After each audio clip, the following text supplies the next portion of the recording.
FaithleticThe podcast, live and in color on a Wednesday night. You are tuned in with Coach and the Gunslinger, and we are FaithleticThe podcast. Sorry, hey, we got I fell asleep there for a second. We got it. How are you, Coach? I'm here, thankfully. You are back. I'm back. You're back. I heard you took a little trip.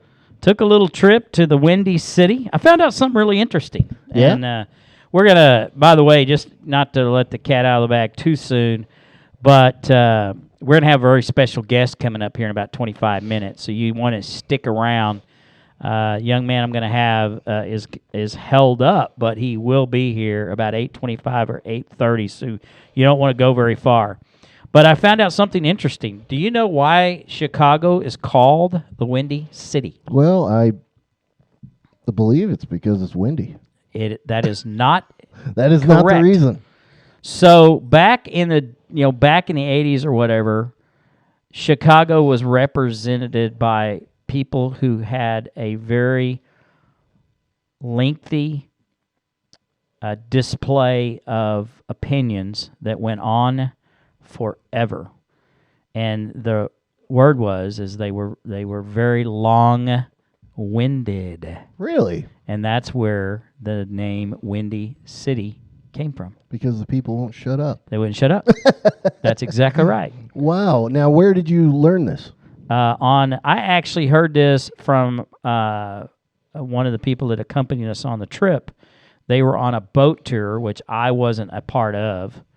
But he's the one that told me that the guide or whoever was in this boat tour was one of the things, the snippets he used. I actually went on a bus tour of Chicago on Sunday. Really? So got one that's called Big Bus, and it's one of those double stacker buses. Yeah, yeah. And drove around Chicago, went to around Soldier Field, and went to the aquarium. And did you get time in the aquarium, or did you stop and go? We just went around it, just drove around it. We could have, but had 10 stops you could have stopped at, and another bus could have picked you up. But it was towards the end of the day. Yeah. So they stopped the tour at 5. We didn't start till probably 2, so we didn't have a lot of time to get off and get back on again. Navy Pier. You know about the Navy Pier in Chicago? I don't. Being a Navy man? Well, I'm not a Navy Marine.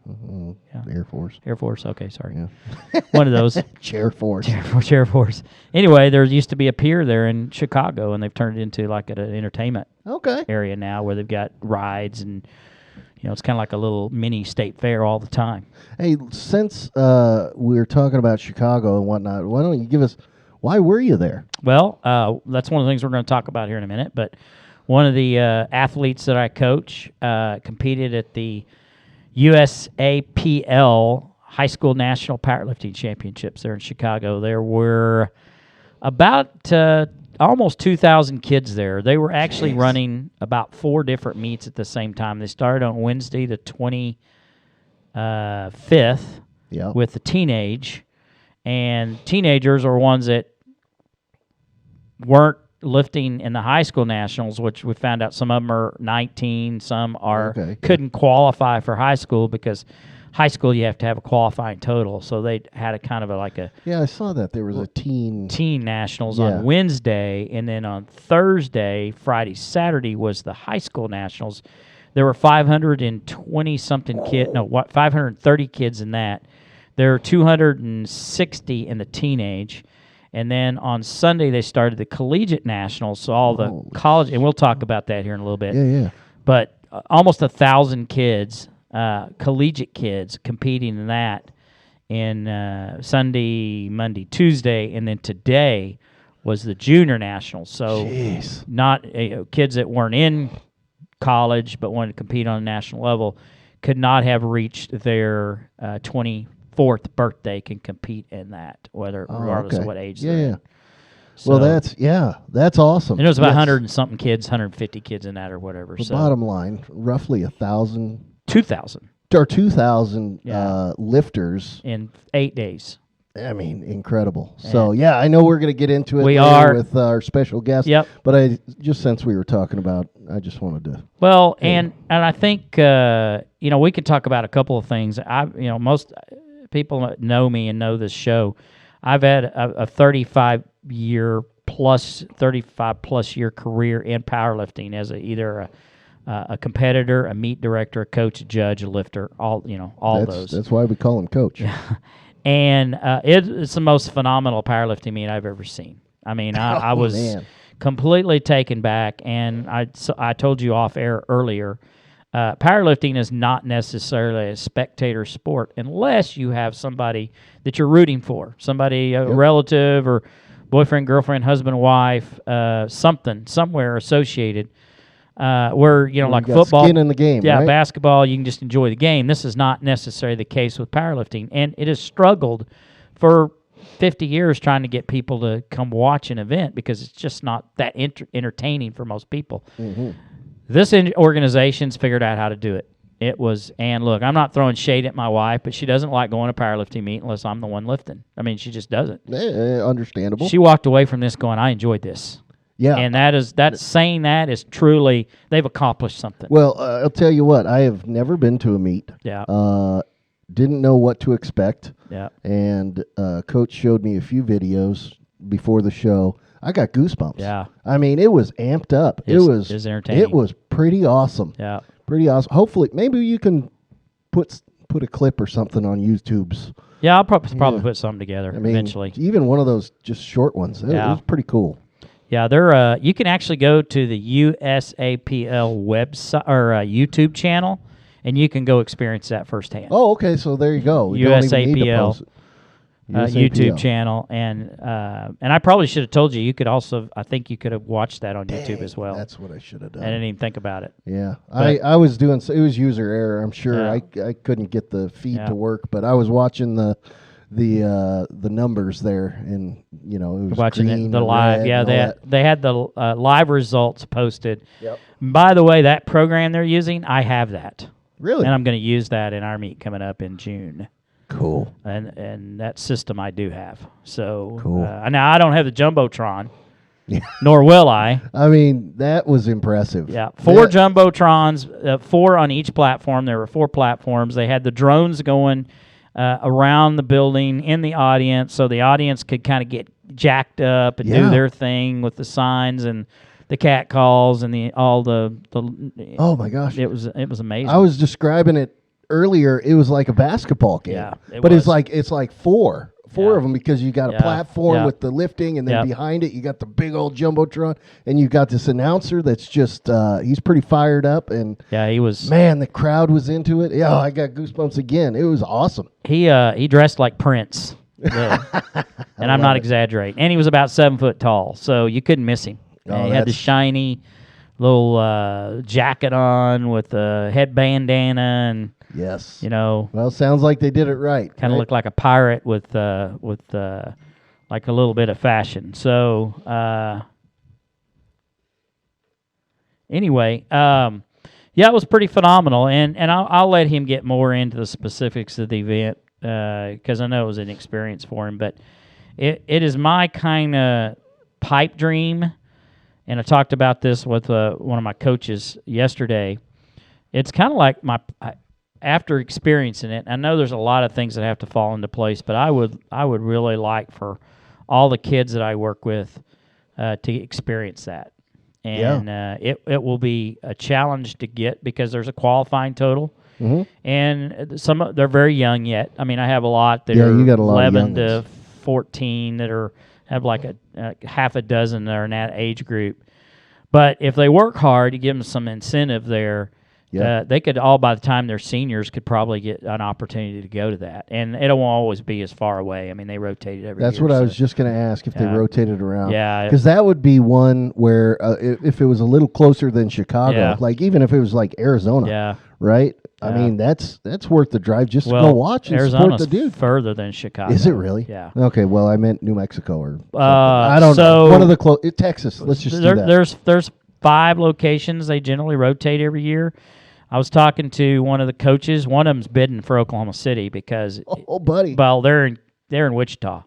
So, but they have the facility now with the new convention center, so they can get it done. They could get it done for gymnastics. Yeah. They do. Yeah. Oh my gosh, they put on a huge program in there every year, and that place can support. Well, that new one they just built, and with a hotel next to it, the Omni, that would be perfect. And they're already doing different organizations doing a national meet there in November, so it can be done.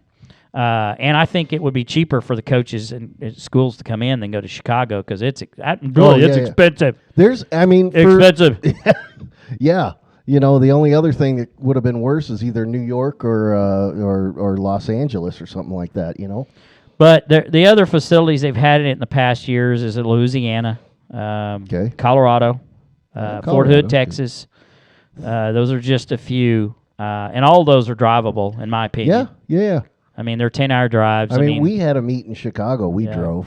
Yeah. But 14 hours? Our athlete flew, and you guys drove? Yeah, we drove. 14 hours, 12 hours? Something like that, yeah. And it wasn't bad. To me, that's drivable, but you're talking about a guy that drove 20-something hours to put on a powerlifting meet, too. So yeah, I mean, just over Christmas, we drove to Montana. Yeah, and how long was that? How many hours is that if you went straight through? That's 24 total driving hours. Yeah, that's a lot. Yeah, that's as far as Miami, Florida is. 2 days. Yeah. Well, you should. You shouldn't try to do it all. Actually, I think we did it in 3. Yeah, that's right. The first day. Yeah. Okay. So I worked the last day I worked. You know, usually we'd leave the next morning, but we decided, you know what? Let's go 2 hours down the road, and just cut off 2 hours tonight, and got a hotel, and it was awesome. That little chunk made it easier, but that's not what we're talking about. Well, hey, it's been a while since we've had a show. Yeah, a couple of weeks. There's been a lot that's happened in the NFL. D. Frank, our good friend and fan of the show, is actually on our live chat tonight. Welcome, D. Frank. Glad you're here. We keep threatening with the Twitch. In fact, we run one show from Twitch. Quite frankly, I was kind of having some technical issues earlier, and I just didn't want to chance it. I was already having trouble, and I didn't want to. But next week, I'm going to say this for the third time for sure. We'll be Twitch because we said that 2 weeks ago. Well, I tell you what, the one day we did it worked great. Yeah, it did. So, but you know, I mean, we're in our off season right now. You know, it is. So that's why we'll moving forward, going into each week, we'll have call-in guest. We'll have special guests like we're getting ready to have here in a little bit. I'm pumped for this one. Yep, and I hope you got a barrage of questions for him because he's got answers. So I'll let you do, because I can ask the questions, but I think it'd be interesting because he already knows what I'm going to ask him. So maybe you can hit him with something. No, I just want to talk. You know. Yeah. I just want to hear it from him. It'll be phenomenal. You want to tune in probably in about 15 minutes. Austin Spangler, a high school junior out of Yukon, Oklahoma, who just experienced competing in the largest powerlifting meet I've ever been assembled with, and probably the biggest one ever. And it's a national meet. It was a national, the nation, United States. There were high school kids, just in the high school portion of it, from probably 38, 40 states. Do you want to say yet how he placed, or do you want to wait till he's here? We can say it. I'm sure he can say it again. He ended up 4th. Yeah. His weight total was, now I'm not a powerlifting guy. His weight total was tied for third. But because he weighed more himself, his body weight. Yep. And we had a third attempt on his deadlift that would given him sole possession of third, but he got the lift but got called on a technicality. And if those that are not familiar with powerlifting, there's 3 judges. They all have a light switch, and that light switch is either red or white. White is good, red is no good. And he got 2 reds and 1 white. And technically, you need 2 whites. You have to have at least 2, majority. And he was called for unlocking his knees at the top, which he had them locked out, and then he unlocked them, which is a technical issue that I've been dealing with him for the last several weeks. And just when the weight gets heavier, he tends to unlock his knees. That's, I mean, I know that may have cost. Well, it did. It cost him something. But the beautiful thing is, he did that well, even with, some issues that can be fixed. Technicalities and whatnot. That kid can. We're talking about the first time ever that he's gone to a national meet, and honestly, I mean, he's podium finisher. He definitely is. I mean, and you're talking about the only thing he'd have to change is the lockout of the knees right there, and he gets sole possession of third. Yep. I mean, that's a fit. That's easy to fix, in my opinion. It's coachable, fixable. And that's what's beautiful, because it's not power, it's not strength. This guy, right out the 16. gate, and mostly everybody he was competing with was 17, 18. He had one that was younger that actually, the second place guy was he was a sophomore, but he doesn't concern me as much as the guy that won it, because he was ranked number one going in. As far as, weight total thing? Well, yeah, but Austin was number one 16-year-old in the country. This kid is a 17, 18-year-old. So there's a big difference. I say big difference. There's maturity there. Austin, physically, Austin still has some more. And let's just face it, most younger teenagers don't start really developing their upper body until 16, 17. Some do it sooner, 18.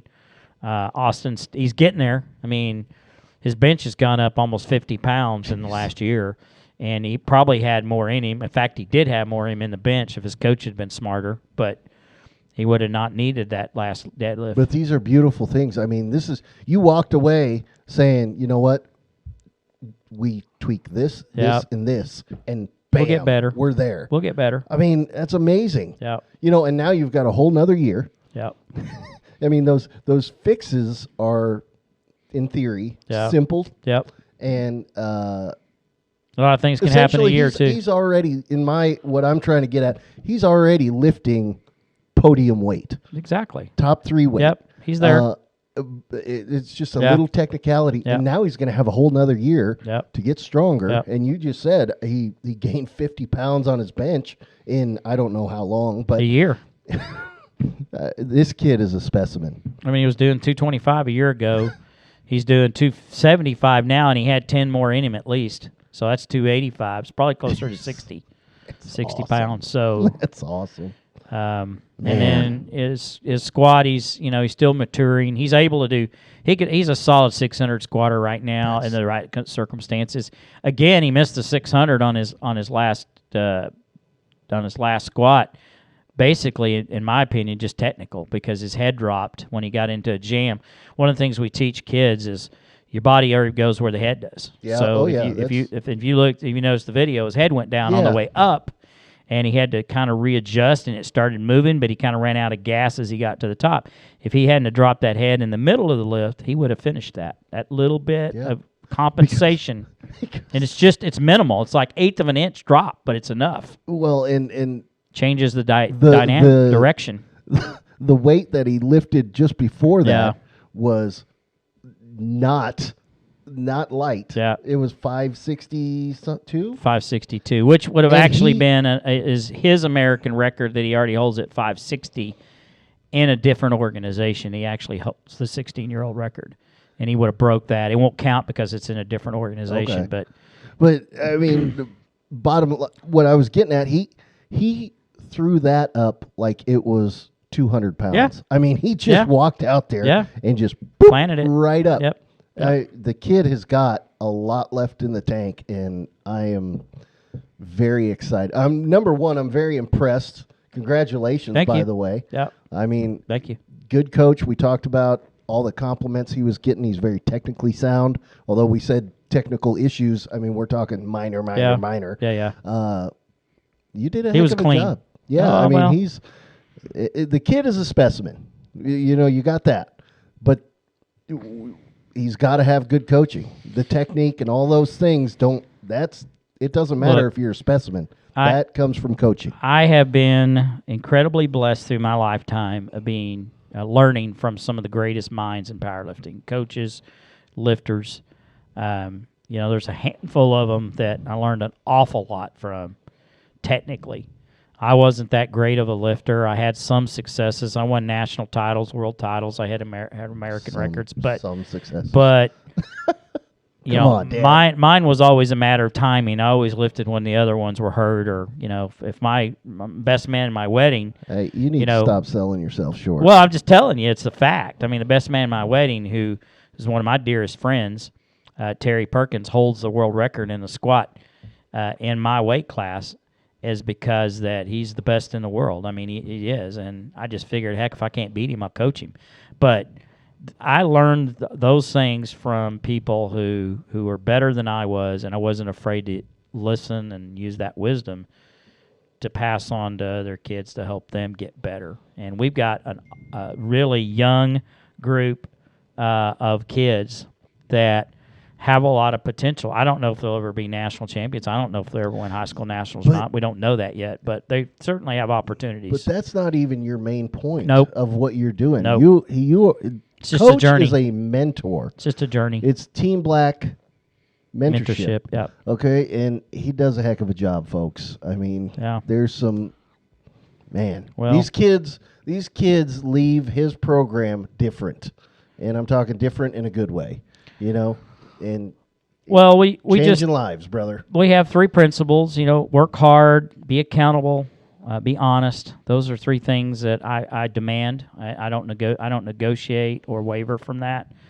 The physical stuff, we'll play it by ear. We'll figure it out as we go, and that's just we trying to build lives here and build attitudes and self-esteem, and I've always felt like there needs to be a path, and there needs to be something on that path that shows accomplishment. And to me, it's a powerlifting meet. Now, may not always get to that point, and may lose interest, and may not want to be competitive and all that, and that's fine. They could still come and train with us. Yeah. But to me, and I've learned that from myself, that if I don't have a path to take and I don't have something to reward me for that path, I might not do as well. Yeah. It's just me personally. That's the whole motivation bit, you know? Yeah. And I think, I know that the biggest part of your success comes from the fact that all your leadership, all your mentorship is Christ-centered. It is. And thank you. You can't go wrong there. Iron sharpens iron, as one friend sharpens another. Absolutely. Yep. Wearing the Team Black mentorship right there. I was going to wear mine tonight. Doggone it. It's okay. Anyway, have we got a text from him? He's coming. He's on his way. Yep. Awesome. Yeah, I'm watching Gracie over here. Yep. Waiting for her to flare up at the door. She's trying to take a nap. Yeah. Gracie's our little 50% boxer, 25% border collie, 25% Australian cattle dog, and she's about as calm as I've ever seen her right now. Mm-hmm. She's trying to lay down. Gracie, you want to come here? Come here, girl. This dog is high octane. She won't be able to stay over there. Come over here. Come here. No, go see Dad. Come here. Come here. Show everybody who you are. Come here. She's high octane. No, she won't come to Daddy now. Come here. Come here, girl. Oh, there she is. That's funny. That's funny. She won't come in the camera. She hates to be photographed, so that may be part of it. She senses. She knows. Yeah. She knows. So while we're waiting on him, speaking of developing kids, we do have the this is the USPF Teenage Nationals, completely separate in what Austin just competed in. It's a completely different organization. But we've been blessed with the opportunity to sanction and promote that meet coming up on June 11th. In fact, let me see if I can find our promo here. Yep, there we go. June 11th, Trinity Strength Gym, Moore, Oklahoma. It'll be the Teenage National Powerlifting Bench Press, Deadlift, and Push-Pull Championship. It is non-qualifying. In other words, you do not have to have a qualifying total to compete in this event. Again, it'll be June 11th. The start time is 9 a.m. If you're a spectator, there will be a $10 charge at the door. If you're interested in entering or want one of your kids to enter this meet, You can register at info@teamblackmentorship.com, or you can also go to liftingcast.com and find USPF Teenage Nationals, and you can do it online. Or you can send me an email, and I'll send you an entry form to it, and you can do it the old-fashioned way. Most organizations today make you do everything online. I still do a little bit the old-school way, but we got both of them set up. The beauty of this meet is there is opportunities there for kids to set world records. Because there are some that are obtainable for a lot of the kids, especially in the raw division, which is where they're not wearing any supportive gear other than a belt and knee sleeves. They're able to wear the sleeves. They can't wear the knee wraps or the squat suits or deadlift suits or bench shirt. And then some of those, there might be some of the teenage records that can be, all of them will be eligible to break. So, man, and they will be broken, I'm sure. There's going to be some broken. Yeah. And we'll have some of our very own kids that have opportunities there as well. I'm amped up, I tell you. So that'll be June 11th, 9 a.m. At Trinity Strength Gym. That's 240 Industrial Boulevard in Moore, Oklahoma. Again, info@teamblackmentorship.com if you want to register, if you need information. And I'm really excited. As am I. Yep.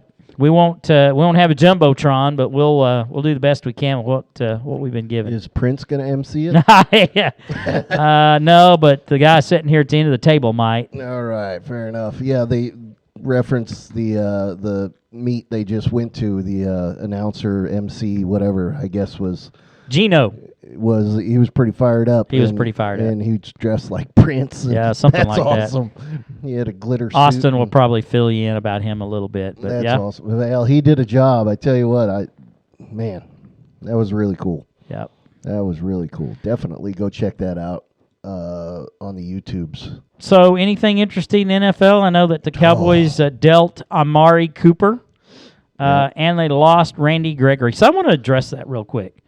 So I don't know exactly. Maybe I'm being a little bit. My information may be incorrect, but hasn't Randy Gregory flunked several drug tests over the last several years? That doesn't matter. He's been suspended. He's been suspended at least twice by the league, and yet he is upset because the Cowboys incorporated a clause in his contract that he doesn't get paid if he tests positive for substance abuse. He's mad. Oh, well, did he sign the contract? He did not sign the contract. Okay. He went to the Denver Broncos and got basically the same contract without the clause in it. That's sad. You know what? He needs some mentorship. He needs some team black mentorship. I'm like, really? I mean, you're gonna blame that whole thing on the Cowboys when you're the one. He said, well, there's no trust there. No, there's not any trust there. Hello? You failed 2 drug tests. And I think it's 3. I might be wrong, but I think it's 3 drug tests. Who knows? And those drug tests, by the way, a lot of them, they know when they're coming. Yes. They can. We're going to be there 3 days from Tuesday or whatever. Well, no, I mean months in advance. It's they know that much in advance? I didn't know. Well, I know in the NFL there is at least one date that everybody gets tested, and it is a solid date, and everybody knows it, and so people like our good friend Pat McAfee, who has been known to partake, he would basically stop doing that stuff 1 month before the test, pass the test, and then he would resume doing what he does. So I know there's at least one test where it's completely predictable. They know when it is, and they can do their magic to make sure they pass it. So if you're flunking 3 tests, there's some issues there. There are some issues. But I'm gonna go out on a limb. I've been waiting to do this, and I'm gonna let you know that, and you heard it here first. The Los Angeles Chargers will win the Super Bowl this year. Yeah. What's wrong with you? Nothing. hey, come on. They get Khalil Mack. They are making moves. They are making moves, and it is exciting. And, I mean, the Chargers... They're trying to be the Rams. Well, yeah, they're jealous. They watch the Rams do their thing. And I don't know. I'm really encouraged by the moves that the Chargers made, which is rare. I never get encouraged by anything the Chargers do. But this year it appears to be different. Now we will see what happens in the draft. The Chargers are notoriously horrible at the draft. Not any worse than the Cowboys. Well, you didn't draft Ryan Leaf. So that's true. No, but we got Ryan Leaf though. Oh my gosh! Yeah, talk about a specimen. Actually, you know what? It's a good story now because he's completely turned his life around. Has he? Oh yeah. Okay. And now he is basically a not a motivational speaker, but he goes into facilities and tells his story. Yeah, that's good. And he's got his life cleaned up and. Heck, he's announcing games and stuff, and he's doing good. Speaking of that, I know we talked about this on this show before, but there hasn't been a finer comeback story that I've heard than Chris Herron. He played at Boston College. He ended up going to Fresno because he got kicked off of Boston College. He got drafted by the Denver Nuggets. He got the Nuggets. He got hooked on heroin, basically. Oh, and his story is incredible. I mean, he's a family man. He raised kids during this whole thing. His wife stuck with him. I think she may have had her own issues, but they got through it. And that's awesome. Actually, you can YouTube that. It's called Unguarded. It's a part of E60, ESPN's Really? E60 series. Unguarded. I got to break out my notebook. Yeah, write that down because it is truly a phenomenal story. And he played ball. I mean, he talked about where he'd be literally getting ready to play a game, and he'd contact his supplier and have him pull out in front of the stadium. He'd run out there with his warm-ups on and pick up whatever he needed and go back and play ball. Yeah, there are some crazy stories. I watched one just the other day about, I can't remember, guy who I think he was a cowboy.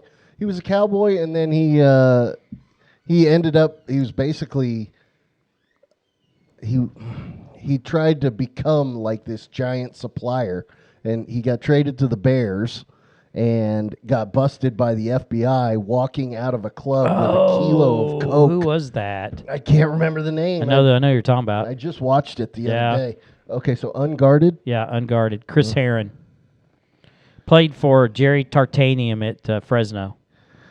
So Chris Herron, Herren, something like I think. that. Yeah. Okay. It's really a great story. It's about an hour long. It's worth. I don't care if it's 2 hours. It's worth watching it. Okay, cool. And he's doing the same thing. He's going to prisons, youth groups, things like that, telling his story. But he's gotten his life straightened out. And Romans 8:28. All things work together for the good, right? Yeah, for the good. Yep. I love hearing those. Now I don't know what Josh Hamilton is up to right now. I know he relapses here and there. The baseball player. I like Josh. Yeah, I'm a Red Sox fan. If you can't tell, wearing a Red Sox cap.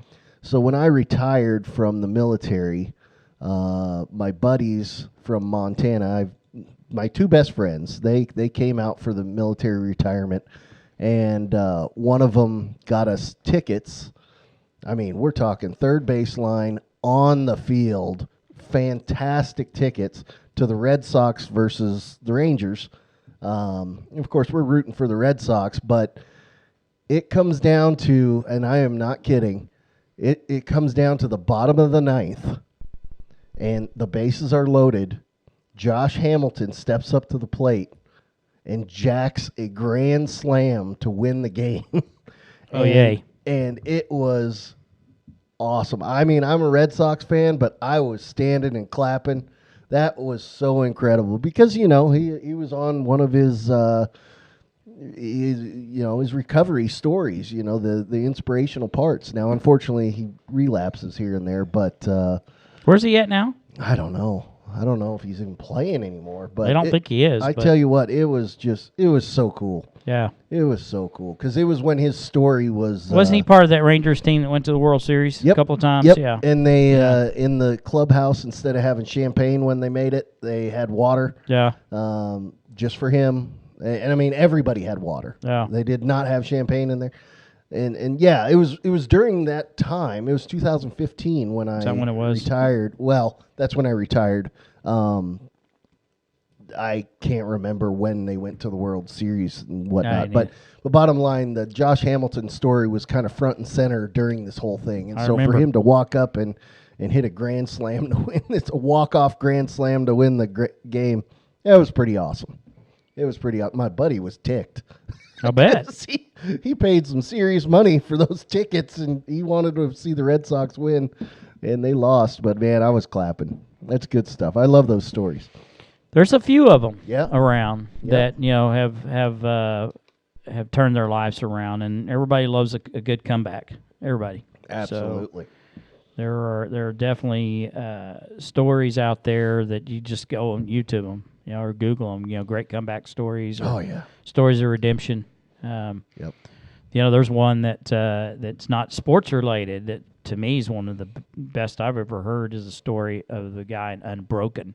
If you've ever seen that movie, he was a POW, and there's two movies out. There's Unbroken and Unbroken 2. The Unbroken basically tells the story of while he was in, when he was in the POW in Japan, and then the second part of that story is his redemption because he turned to alcoholism. He was kind of verbally abusive to his wife, and basically his life. He was at a Billy Graham crusade and gave his life to Christ and turned his life around. So it's a great story. That is good stuff. Unbroken I 2. wrote it down. Yeah, those are two great movies. You need to see the first one to kind of get the full of the second one. But hey, by the way, speaking of movies, we recently got together and went and saw the new Batman movie. Okay. In IMAX, right? Yeah. I'm talking you and me. I'm sure you remember. I thought that movie was fantastic. What did you think about that movie? I liked it. It was one. It was one of the. It was probably one of my favorite Batman movies. Yeah. I wished it wasn't 3 hours long. I didn't. But I didn't notice it while I was there. Yeah, other than the fact that I do not have a bladder anymore, so I actually had to get up and go to the bathroom like 3 times. I was there with you, by the way. Yeah, in case you don't remember. I remember. Other than that, I did not mind the 3 hours. I was thoroughly entertained. I liked it. I liked the way they did it. I know some people are throwing shade because it's not the standard normal Batman that we usually get, but I really liked it. I thought it was good. In fact, tomorrow we are hopefully me, my boys, and some of their friends are going to go see that movie. Hopefully tomorrow night, and then we're actually going to go camping this weekend. Yay. Yeah, it's going to be a good time. Hey, guess who's in the house? Somebody walk in. We're going to take about a minute studio break with music, so I don't want anybody to run off, so I can get our studio set up for our special in-studio guest. So give me a second here to kind of... I'm excited. To get to... Let's Folks, see, he is here. Where are we? He right is there. Here. All right, give me about a minute and a half, and we'll be right back with you. This is Coach, and I'm with the Gunslinger, and we are FaithleticThe, the podcast. See you in just about a minute and a half, if not shorter. All righty. Let me make sure I got music here, so nobody just runs off. Hey, okay, you want me to shut off my mic? Yeah, please. All right. See ya.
I played it innocent, a feel of discontent.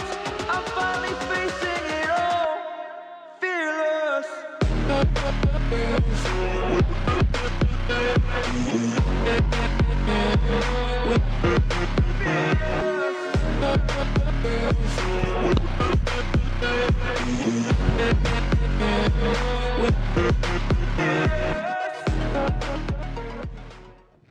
Well, we appreciate everybody sticking around. We're back. I'm coaching with, The Gunslinger. and we are Faithletic. the podcast. There it is. And I'm joined by our very special guest, fourth place at High School Nationals just this past weekend in Chicago, Illinois. Wait a minute. You said that kind of nonchalant. Yeah. Ladies Mr. and Austin gentlemen, Spangler. Ladies and gentlemen, the celeb is in the house. He is. The A-Train. Yeah. The big man on campus. This guy is the man. I tell you what, Austin, welcome. Thank you. Welcome. I'm so excited to have you. Pull that mic up closer to you. Yeah, get it in there close. Give us a test 1, 2 in there. Test 1, 2. Yeah, go Test ahead. 1, 2. Don't be afraid to be loud in it. Got it. But You're speaking at church now, so remember you want everybody to okay. hear Yeah. you. Yeah. Ah, okay. so I mean, big deal. This guy, the A-Train, Oh my gosh. just went out and did his first ever national meet. Now, ladies and gentlemen, if you don't know what national means, that means the nation, the United States of America, all of it. Okay, Austin Spangler from Oklahoma, from Yukon, middle Oklahoma. of Oklahoma, goes out there, first time ever, right? The boy brings home fourth place in the nation. We're talking, this is the same one we were talking about earlier that had like 2,000 kids in it. Now, granted, there's weight classes and whatnot. I'm not saying you beat 1,900. He had 14 in his class, by the way. But hey, congrats, man. Thank you. I Thank tell you. you what, I'm really proud of you. Thank you. It means a lot. Yeah, well, you are an inspiring kid. Not just because of the weightlifting. You're kind of a good kid. I'm glad that my son showed up because now he can watch you, right, my for the gosh. next however long. Take notes, son. Anyway, yeah. So I did not get the video feed of it, which was a real bummer because Yeah. Dan just showed me some videos from it. That was awesome. Yeah. That it was it a lot awesome. of That was fun. high octane. Yeah, the video feed actually cut out halfway through the deadlifts because Everything cut out. Yeah, Everything cut out. It just and went down. Yeah, the whole system just shut down. I mean, it was Yeah. cool. It was a weird experience, but one of the experiences you probably never get again. You so. remember when the lights went off in the Super Bowl? Yeah. That's Yeah. kind of like that. Yeah, Yeah, it was kinda like like that, right? Yeah. So I couldn't watch visually, but I was watching the stats. You know, it's got the Yeah. list of the weights and Right. and it turns a certain color when you're lifting. Now, I'm going to tell you, I was in a real exciting situation. I was actually, now my wife, she's in charge of the coffee bar at our church, right? And I was actually, at that time, I was stocking sodas.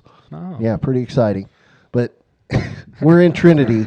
We're like 2 of maybe 6 people that were in there Yeah. because it was Saturday. I was yelling. Oh my god. I was yelling, man. I was pumped. And I don't know if he read you some of the texts that Yeah, I he was showed me- sending yeah. through, but I was He showed me some of the text. I was about- pretty fired up for you. I'm proud of you, man. yeah. That was Well, man. Thank you. So awesome. So hey, tell us about it. What do you think? Honestly, from me and Dan had a long conversation, and just little short conversations throughout the week and throughout the weekend, especially during, Sunday, during after Yep. the meet and everything. Honestly, I was very impressed with USAPL and how they ran that meet, and it was very just organized, and it was a little fast, but that's something you just got to get used to, and it was just, like I said, it was very organized, very clean. Like going back to what I said earlier about the whole system shutting down, as soon as that system shut down, Rachel, one of the refs, stepped in. As she said, she's going to use her mom voice, and she stepped in and just took care of business. I mean, they weren't afraid to go back to paper and pencil and do the dirty work. If I that's what it heard took. I heard that your mom actually had everything written down. Yeah, my mom. Yeah, shout out to my mom for Save doing all the day. paperwork. Yeah, Of course. Yeah, Of but, course. I mean, like I said, Rachel and then a couple other refs, they stepped in and honestly just took over the situation before anything got out of control, and they took care of business, like business was supposed to be taken care of. So. That is awesome. Now, what I love most about what you just told me is the fact that you're on a first name basis with the referees. Yeah, I mean, He come was. Yeah, I mean, Tony. That says something. We met one of the refs. Was it Thursday when we got in? Thursday, named Tony, and we got to talk to him more throughout the weekend. And Tony is a great guy. He was one of the dudes that came in because he was in the military for 12 years, something like that. And he came in from not being able to powerlift because of the military and stuff like that, and just took over the situation. And was like, hey, we need to fix some things, and just kind of took control of, like I said, he did his business that needed to be done in order to kind of revamp USAPL and keep them moving. Yeah. So, and Tony was great, and then Rachel and Tom Goodwin, great guy. I got to talk to him too a little bit, and a couple of the refs were they were really nice, and they were still professional, but made you feel more like a family than a lifter. Yeah, I heard that. I don't even know how to say.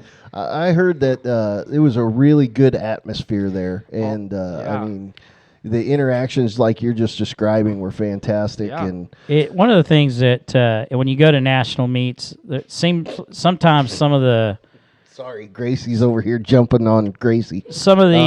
Judges and the expediters and the people who run the meet kind of get, I don't know, I guess, an authority complex, and they get somewhat short with some of the lifters, and it gives a bad experience for them. But I'm telling you, in the 5 days we were there, I didn't see anything negative or a comment or anything derogatory that was said, anything disrespectful.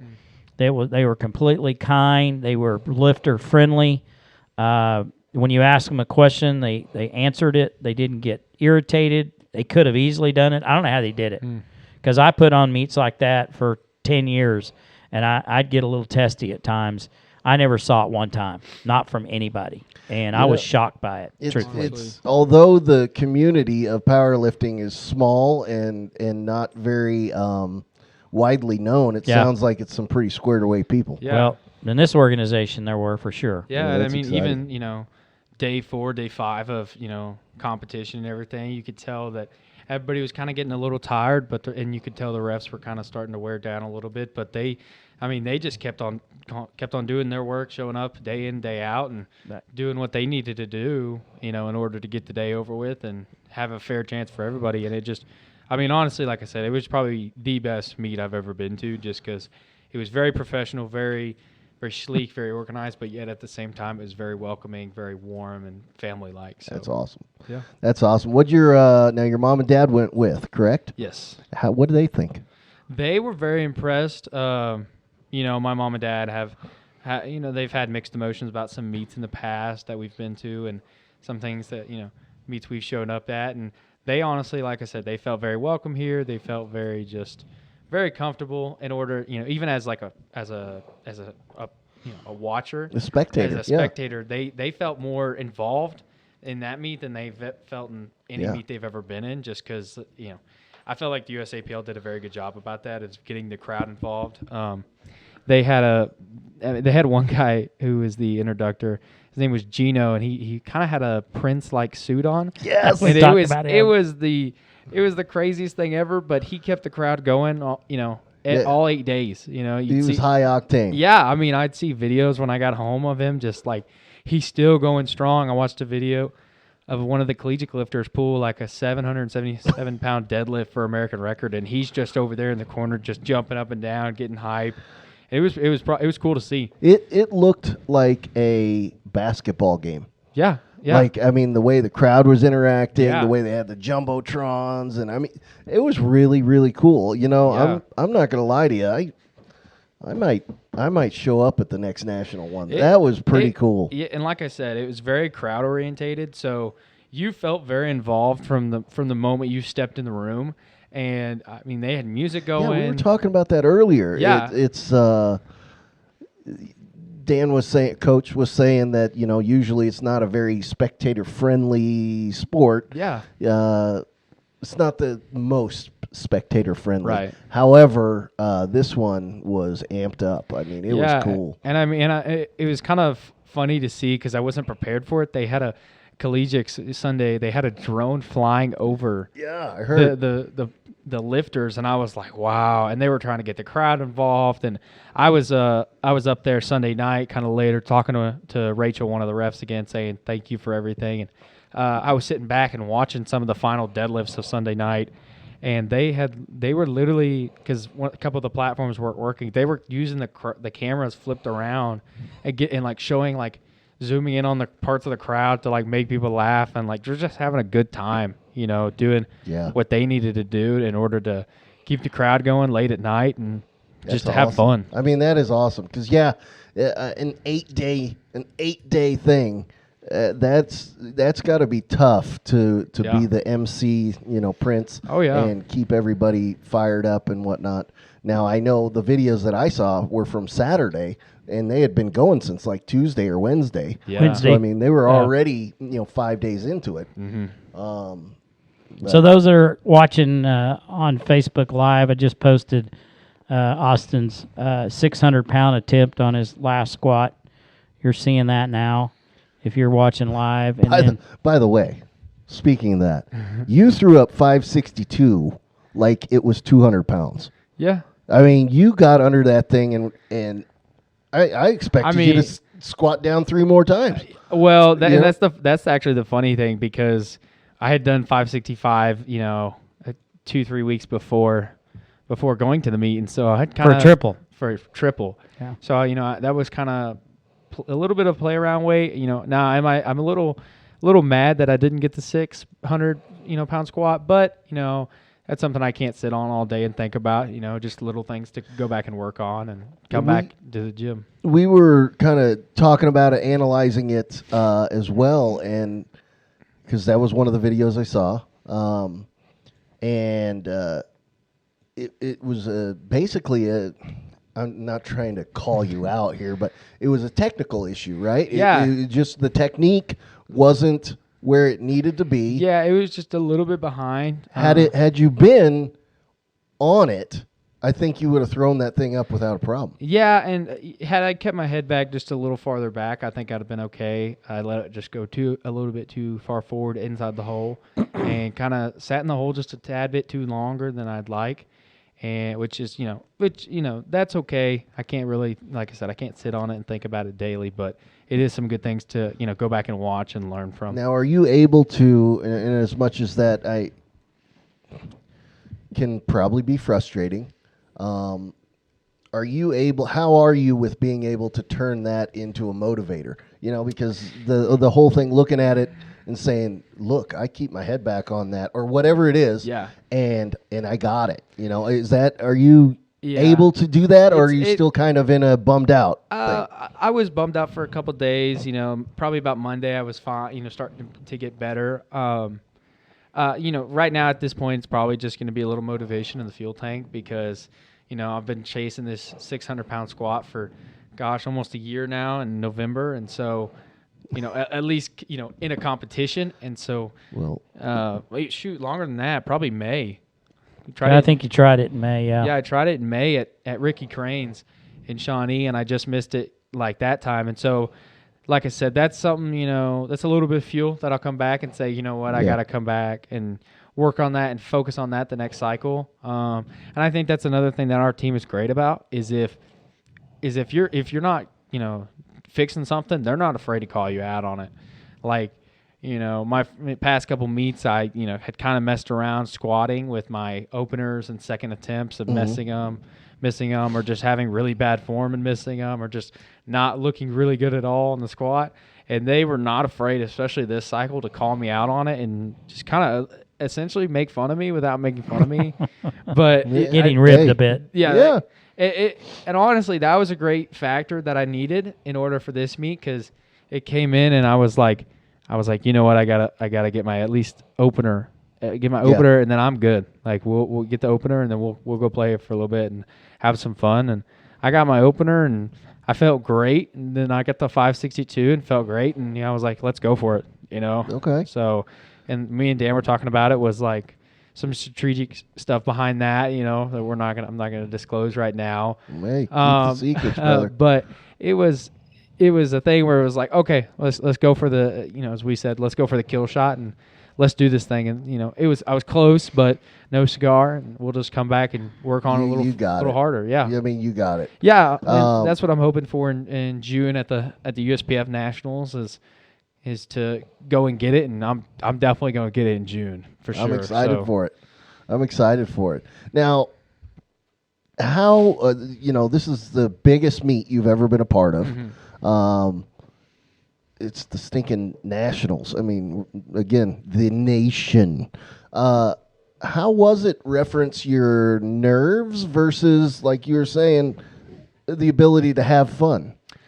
So normally I get really nervous before meets. I mean, it's just natural, and that's just every lifter. Everybody gets a little nervous, no matter what. It's a big deal. And I was actually, I'd been praying throughout all the week that if I'm nervous, just remove that and remove my anxiousness from me, and let me just do my thing and be the light that God's called me to be. And I was able to actually be more prepared this meet, and I kind of came in after weigh-ins, and I was down a little bit farther than I'd like to be in weigh-ins, but that's okay. And what he means by that is he weighed a lot less than I wanted him to. Yeah. Usually pounds are leveraged on the platform on meet day, and okay, the initial scales that we checked his weight on were probably about 3 or 4 pounds light. So we backed off his food leading up to his weigh-in, and he ends up weighing 6 pounds under. Yeah. So okay, we would it showed him weighing 3 pounds over when we checked his weight. Why are we still doing kilograms? Come on, folks. Well, are we not in the United States? Well, we are, but that's just the thing that everybody's using. It's just a certified weight. Yeah, I will tell you the history behind that if you want to hear it. Yeah, go for it. So Olympics are kilograms. Well, and okay. Powerlifting has always had the pipe dream that it'll be in the Olympics. It'll never happen probably, but it's all in kilograms. So it just won't. I mean, there's too much history there, and that's a whole nother history lesson. Yeah. But it probably will never happen. But there's hopes, and it's just everybody now is going kilos for the most part because they've tried to adapt to the IPF We kind of are the odd man out. The Olympic rules. So that's why. And all the records are in kilos because they've been doing it for so long, and it would take too much to switch everything back to pounds. Right. Plus, most of the calibrated plates now are kilograms. Yeah. So if you want to buy and you have to have calibrated plates to set records. So there you go. It's just you know what? Actually, I'm glad you said that word, records. Austin, I understand you have some actual records. Yeah, right? Yeah, I have a couple. Can you tell us? So I have the 13 to 15-year-old 275 raw national records for USPF, bench, squat, deadlift, total. And then I have... Wait, the national? Yes. Yep, American record. American record. In the nation. Yes, sir. Yep. Okay. And then I know for sure I have I think I also have the 16 to 17-year-old raw national records too. So that's about 8 national records.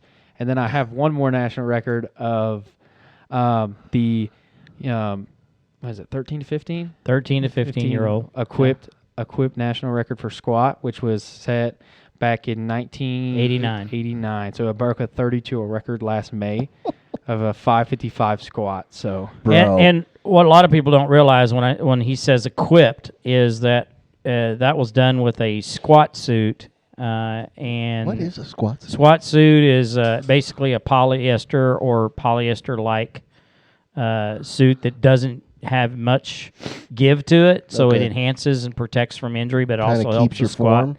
I don't know if it keeps your form or not. It just gives you the ability to do more weight. Okay, yeah, it gives you a little more. It's very tight. It's very restricted. It's like a singlet, but essentially a lot more tighter. It's not a singlet, but it's built like a singlet, built like a wrestling singlet, but it's a lot more tighter. It's got a different. I could like putting a G-suit I could show on. you what it is offline when we get off air. But I don't want to see it. But it's pretty. It's pretty hard to get. It can add you anywhere, depending on the lifter, 50 to 200 pounds. Are you serious? Yeah, absolutely. Holy cow! Depending on the lifter and the size and the type of suit.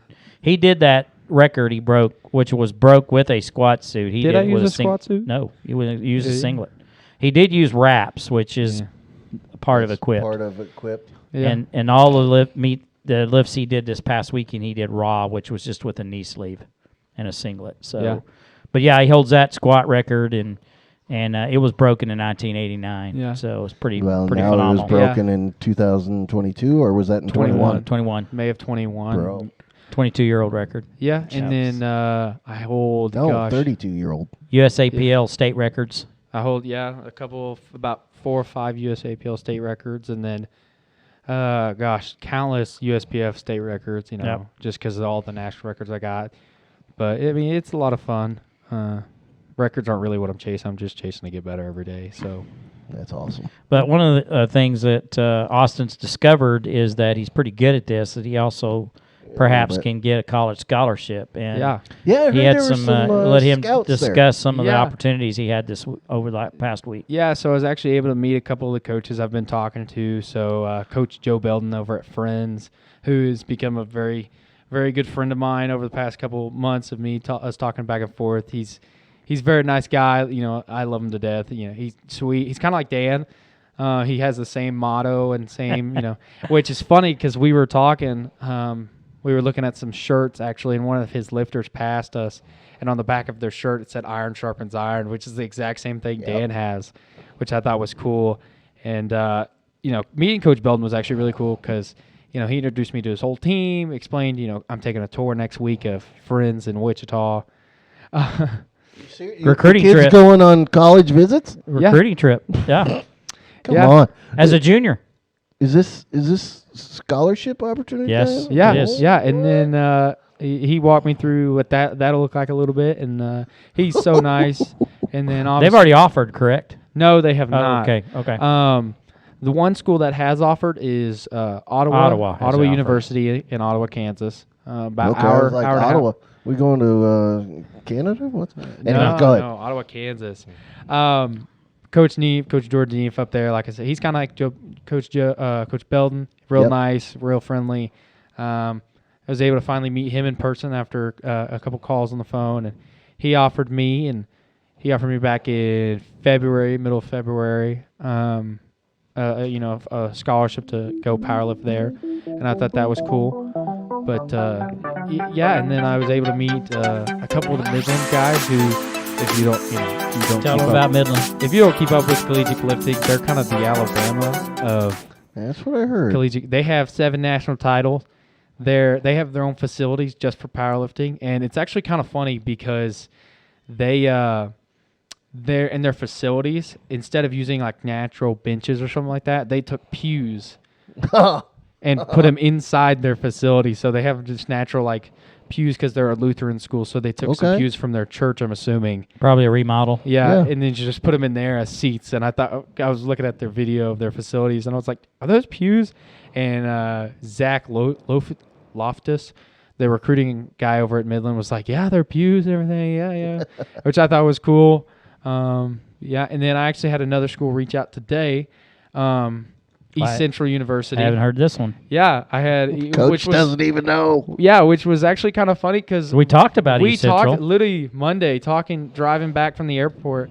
We talked about East Central down in Ada, and we were like, that'd be a cool school, like if might be able to go to, and They're see local. they're local. You know, Yeah. I could stay around the team somewhat, and just kind of stay in Oklahoma a little bit more than Yeah. I'm some other Now, schools. you are also, for the folks that don't know, you're also kind of a big-time football player. I wouldn't say a big time football player. I mean, Okay, well, I will. Is this now, as far as passion and potentially maybe doing this in college? Are you more? If you had to pick one, are you more of a football guy or a powerlifting guy? for the longest time I was football, and I always thought, I always had these dreams of going D1, but then I realized I was 5'8" and played offensive line and probably couldn't do that. But, right now, if I was to say pick one, I'd probably go powerlifting just because I feel like I'd have a better chance overall at probably succeeding there than I would playing football. And so I would be able to do better and bigger things in powerlifting than I would playing football somewhere. And so, Well, I tell you what, from the outside looking in, it appears that you've got a shot. yeah. I mean, Yeah, dude, it's a pretty good shot right now. I just stick with it and stick with the plan that You're God's doing got me good on. things. So And that's why. yeah, That is why. God's put this, God first. He's put me in a great position because of Man. him. So Yeah. I got to give all thanks to him for Good. everything he's done for me. So That is the ticket. So we're kind of getting close to our wrap-up time, but of course we're on one of these podcasts that has no time limit, so we could probably keep going. But I don't want to keep Austin out all night. He probably has a curfew. He's only 16. If you could take one thing away from last weekend that you could learn from, what is it? I would definitely say to just stay in the moment. Back when when everything went down, all the systems went down. The light boards, everything's kind of stopped working. Everybody was kind of hectic and didn't really know what to do, and was running around trying to figure out what to do. And you could see the stress on the lifters, and even more stress on coaches. But Dan looked at me and was like, "Just stay over there in the corner. Just sit there and just wait it out."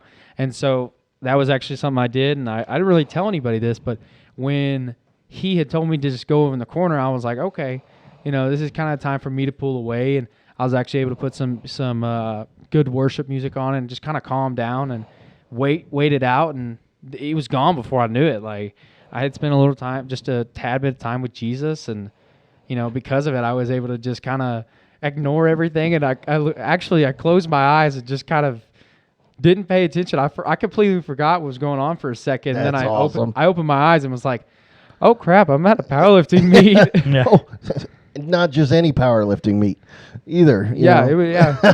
So I was like, I would just say, stay in the moment and trust Jesus with everything you got. So Man, I tell you what, I am super impressed with your accomplishments, but even more so with the dude you are. Absolutely. I'm very impressed. I'm proud of you. thank you. You are doing some good things, man, and keep it up. I am excited to see where you go with this. Thank you.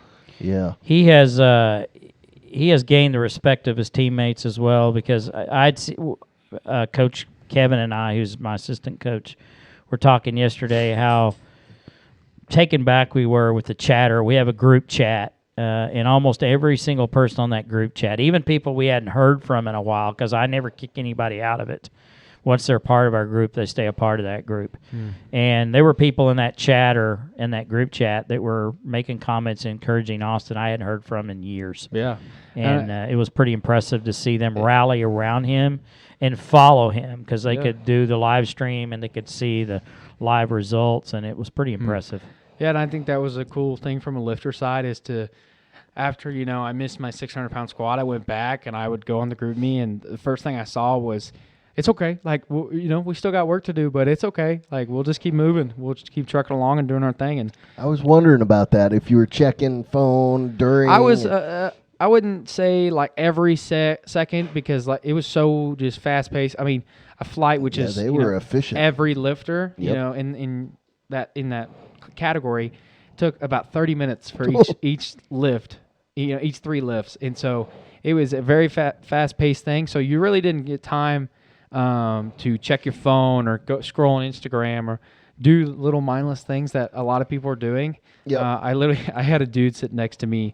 He was freaking out because he couldn't get his music pulled up, and I had actually remembered what Coach Kevin had told me. He's like, if you need music to lift, then you shouldn't be having to lift. Like, you shouldn't be lifting. Yeah. Like, and so I was sitting there and I was like, oh crap, and I was like, he's right. Like, I had that oh crap moment. He's right, because I realized that I don't need the music. I'm okay right now. I'm gonna just keep pushing through and keep doing my thing. So Man, awesome. I almost took his phone away from him because a chatter was going on and I didn't want something to get said that.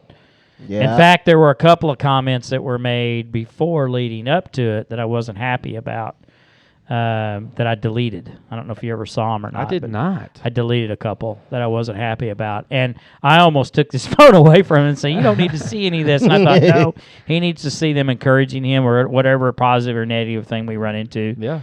But I was so overwhelmed. This is what we've hoped for, is this team getting together and being encouraging. And I told Josh before you got here, I've kind of had an epiphany over the last couple of days, And what I'd like to see in the future, we've got a lot of young kids that are, 11, 12, 13 years old.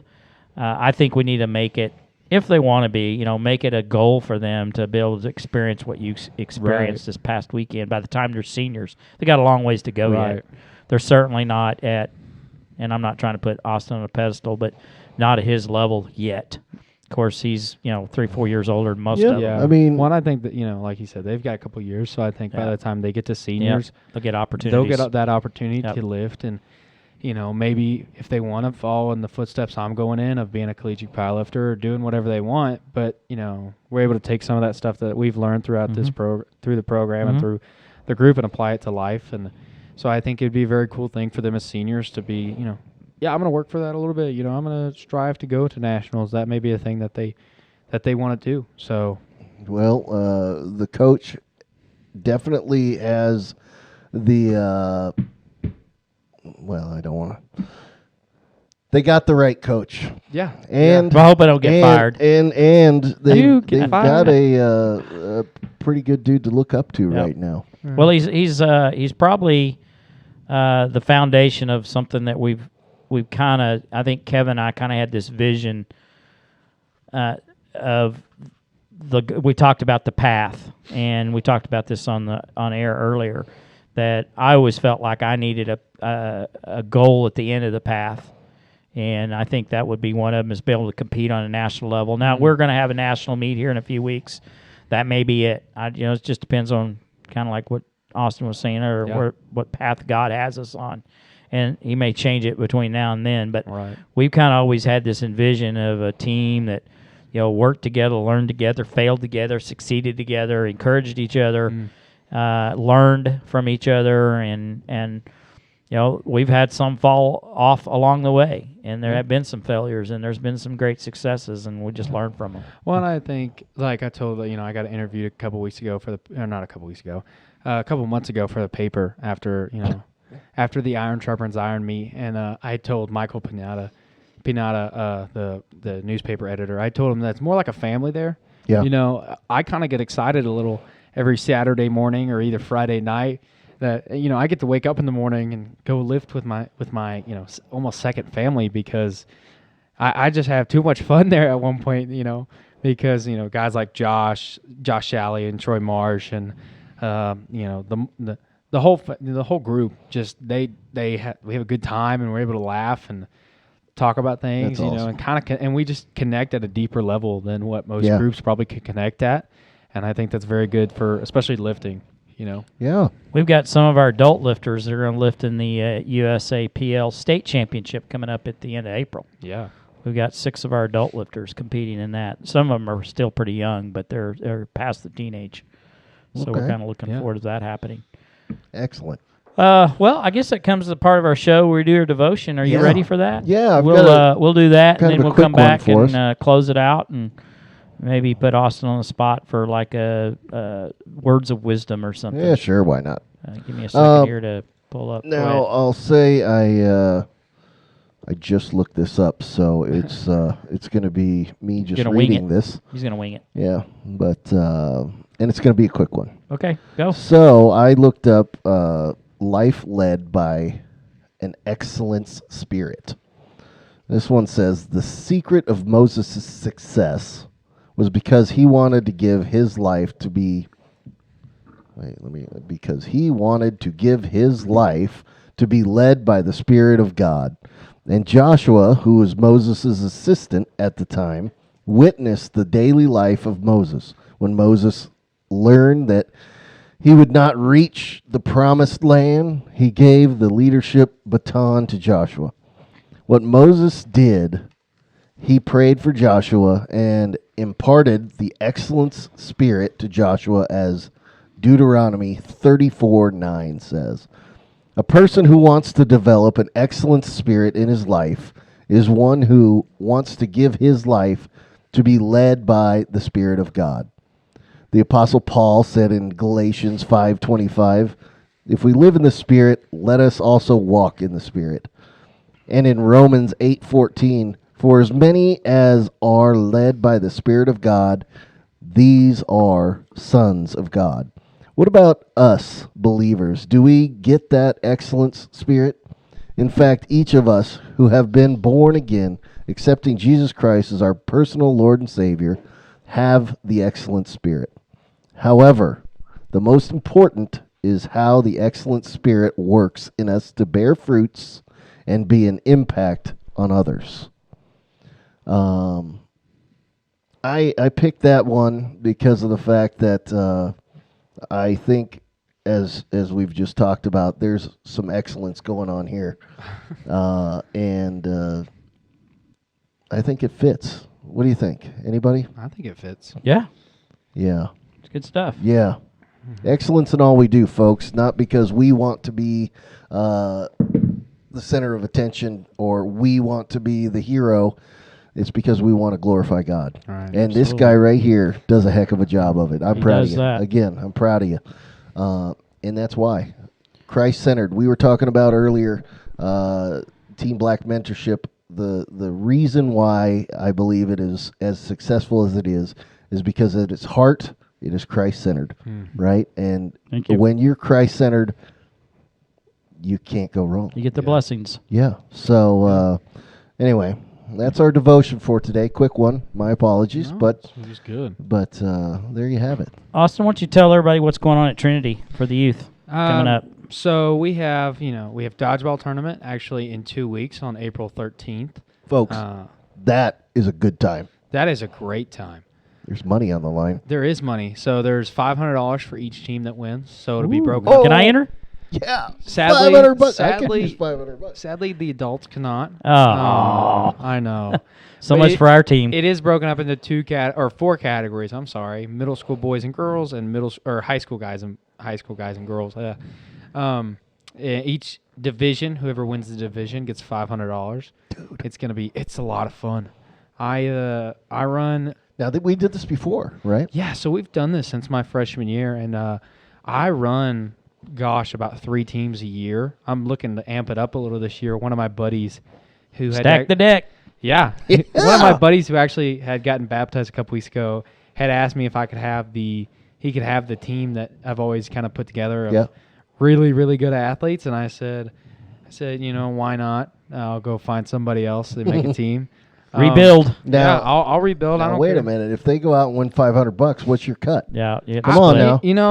I You probably gotta work these better things work out. something out. and that's what we talked about last night or tonight actually during churches. I probably won't even play this year because I'll be doing way too much. I'm looking to probably run between 7 to 10 teams. Dude. So, and each team is probably about 8 to 10 players. So I'll be probably running around with about 80 to Jeez. 70 to 100 people. Coach Spangler. Yeah, Bro. it'll be a lot of fun. It'll be When are we hectic. starting Team Spangler mentorship? Oh gosh, not for a couple years. Not till out of college. But anyway, folks, that dodgeball tournament is a big deal. It Yeah. is a spectacle. Even if you are not playing in it, you may be involved because every once in a while one of those balls comes flying out of there, Oh, gosh. smacks somebody in the face, Yeah. which is very entertaining. Yeah, it is. It is. But, yeah. Anyway, Yeah, so if any I like parent- to. I'm glad to see dodgeball just making a comeback because when I Yeah. was a kid growing up, dodgeball was like the sport for PE. what we Well, did. and that's funny because like face shots are actually Yeah. I was encouraged. going to say the teachers, that's how they got their frustrations out back in the day. Oh yeah, but yeah, if any parents or any teenagers are watching, you're invited to come out, hang out, and if you are a teenager or you have kids, they're invited to come play. And just reach out to me. And by the way, there's like this is a thing, folks. Yeah. There's food that's going to be provided Yeah. there. This is a good time. we have there's a lot of people. We have like 500 kids show up to this Yeah. thing. It's packed. It's pretty awesome. We have to move from the small little 300 youth room, which I say little, it sits 309 or something like that, to Yep. the main service room because we run out of space. Yeah, Which we're talking. it's a lot of fun. Yeah. But Anyway, yeah. So, folks, if you got a chance, just be there. You don't Yeah. have to. You don't have to be on a play. team. Come support. But, Come help. yeah. Volunteer. Sign up. Come Help. have a hot dog. Yep. And watch out for. Anyway. All right. Well, I'll put you on the spot. Any closing words of wisdom you can use? Keep it clean, but That's going to be a Yep. problem. I usually ask this of all our guests. Oh, let me see. I might have something. Uh-oh, he's pulling out a phone, He's got to folks. look it up. Sorry. In the meantime, June 11th, USPF Teenage Nationals, Trinity Strength Gym in Moore, Oklahoma. It's non-qualifying total. Anyone that is 19 or younger can compete in this. So if you have not reached your 20th birthday, you do not have to qualify. There's a $15 membership fee to compete in the United States powerlifting. There is an entry fee. You can get more information on that by going to info@teamblackmentorship.com, or you can go to liftingcast.com and search for USPF Teenage Nationals. That's June 11th, 2022. It's Trinity Strength Gym in Moore, Oklahoma. You got it? Yeah. Go. So you can either be a pioneer or partner. Partners are kind of people that come along and just join the program when things are going great and things are just, you just kind of latch on. Yeah, they just kind of latch on. They're like little leeches. They just latch on and don't let go. Or you can be a pioneer and you can start from the ground up and be kind of a trailblazer, and you have an option. And I'd rather choose the pioneer. I was going to say, which one are you? It's a lot cooler to be a pioneer than it is a partner because you get to see the good parts, the bad parts, but at the end of the day, you get to be part of it all, and you get to build something bigger than yourself, and that goes beyond life. Yeah. So I like that. Hey, I love it. Be a pioneer or a partner. Yes. Now, folks, by the way, as you know, we mentioned it at the beginning. We're eventually, during our quote-unquote off-season, which is the NFL off-season. Football season. We're kind of making the switch to Twitch. And so, bottom line, if you want to follow us on anything, Facebook, YouTube, Twitch, all you got to do is just go to that search bar and look up FaithleticThe. Yep. FaithleticThe. Very simple. It's athletic, right? Yep. But faith first. Yep. So FaithleticThe, and we'll pop up, folks. So be sure to watch out for Twitch because we are going to be there, and we're looking forward to having everybody follow us over. So when we sign off, we always do. I'm Coach, and I'm with. He does Gunslinger. You're gonna do A-Train, and I'm gonna close this out. Then we're all gonna say FaithleticThe podcast together. Yep. So you ready? All right. I'm Coach, and I'm with the Gunslinger and A-Train, and we are FaithleticThe the podcast. Have a good night. Thanks for joining us. We will see you next week, 8:00. Have a good night. Have a good week. Remember, God loves you, and so do we. See ya.